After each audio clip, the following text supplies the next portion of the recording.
Hi, it's Elizabeth from the Toy Hoarder. Today I will be taking you all with me on a famous New Orleans swamp tour of Honey Island Swamp, led by Cajun Encounters Tours. It is September of 2022, and I will be taking you on a sunset tour. I'm very excited to do this. I love doing swamp tours, even though I've lived here for much of my life. We will be able to see creatures and plant life before the sun sets, during the gorgeous sunset over the swamp, and after the sun has set. Here's a short blurb about Cajun Encounters Tours found on their website. You will glide through gator territory on a small, flat-bottomed boat and hear all about the swamp and its natural inhabitants from our local expert captains. We have found the top experts in the field to give you an authentic tour of one of America's most unique ecosystems. Many of our captains have lived on the water for most of their lives and have earned field degrees to give you the best experience possible. Cajun Encounters is a proud member of the Louisiana Nature Conservancy, and we believe that we have a responsibility to protect the environment around us. We are dedicated to providing an intimate look at the swamp without impacting the environment or the many diverse species that live there.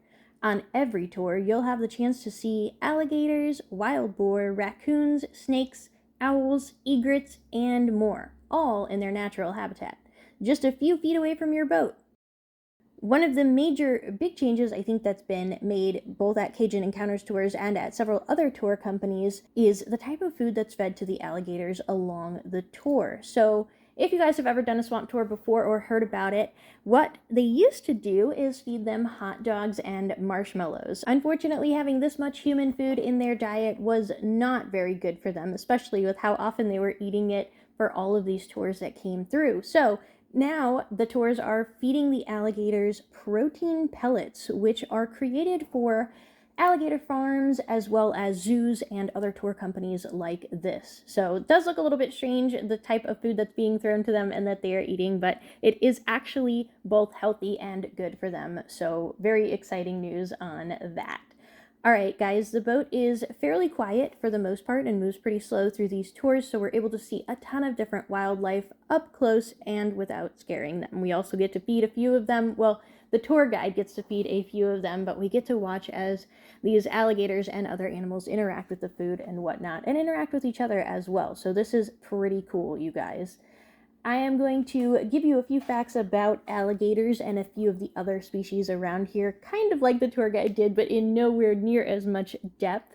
Alright, between the 1930s and 1970s, alligators were severely overhunted. Overhunted to the point where they now only have a 10% survival rate once they're hatched.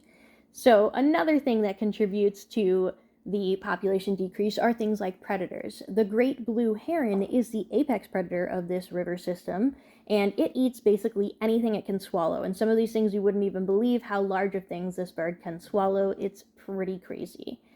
Another prominent predator is the great egrets, and they're a major predator specifically of the hatchling alligators and can swallow up to a 2-foot long alligator.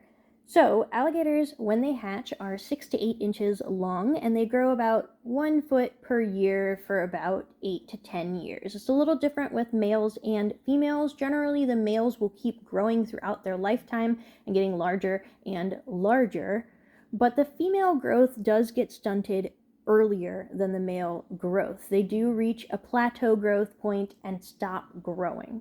Females will mature to a nesting age between 5 and 7 feet long. The average is about 6, but sometimes it's a little early at 5 or a little late at 7 feet.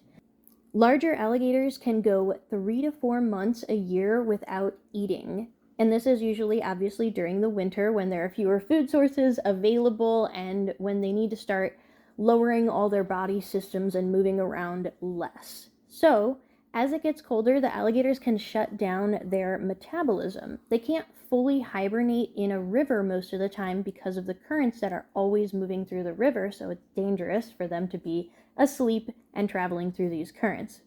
But they can still get pretty close to a hibernation state. When it's really cold, they move into pockets of the river that are really deep, and they dive as deep down as they can go and slow their heart rates to 2 or 3 beats per minute.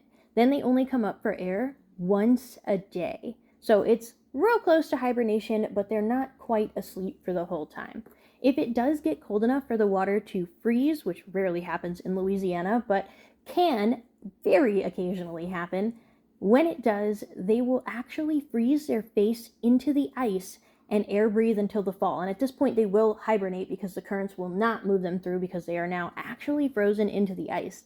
This was one of the most incredible facts that they told me. I had no idea that alligators did this, and this is super cool, you guys. But I guess I wouldn't really know because I would never see this because the amount of times that a river freezes in Louisiana is a pretty low number, guys. All right. Between August and October, the manatee migrate across the coast from Florida to Louisiana. So that is actually in this time period. This is September right now that I am going through this tour, September of 2022. So unfortunately, we did not see any manatee on this particular swamp tour, and they usually don't appear in large pods like they do in some areas, but we will have some that come through while they're migrating.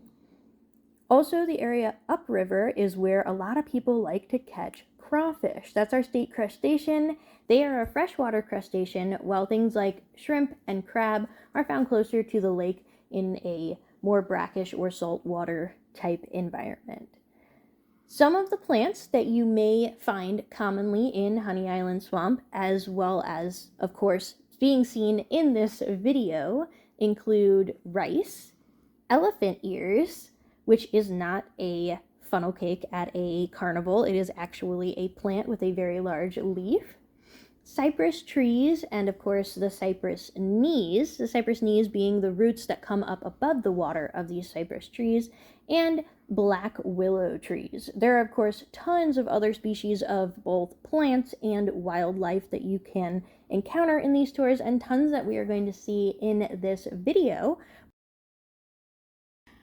Alright guys, we are nearing the end of the swamp tour. Unfortunately, I never want to leave these because I just have so much fun. It is a very relaxing experience, plus an educational one, and you get to see a bunch of wildlife and plants up close and learn a lot about all of them.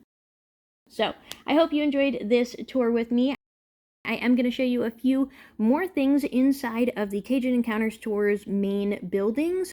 So this is sort of a little gift shop, and they've got a few live animals in here. We've got a baby alligator and a snake in here, and I wanted to show you a few of the fun trinkets that are popular souvenirs that you can get while you're in New Orleans, and of course, when you go on a New Orleans swamp tour. So I hope you enjoy that as well. Of course, if you enjoyed the video that you saw today, please, please, please take a moment to pause the video and hit that red subscribe button down below. That is completely free for you guys to do, but it really helps support us and encourages us to keep posting awesome content like this on the channel. After that, you can hit the thumbs up or go check out my channel. I've got plenty of other toy reviews and other fun and educational and creative and artsy things on the channel, so be sure to check that out. And until next time, have a great time playing. Bye.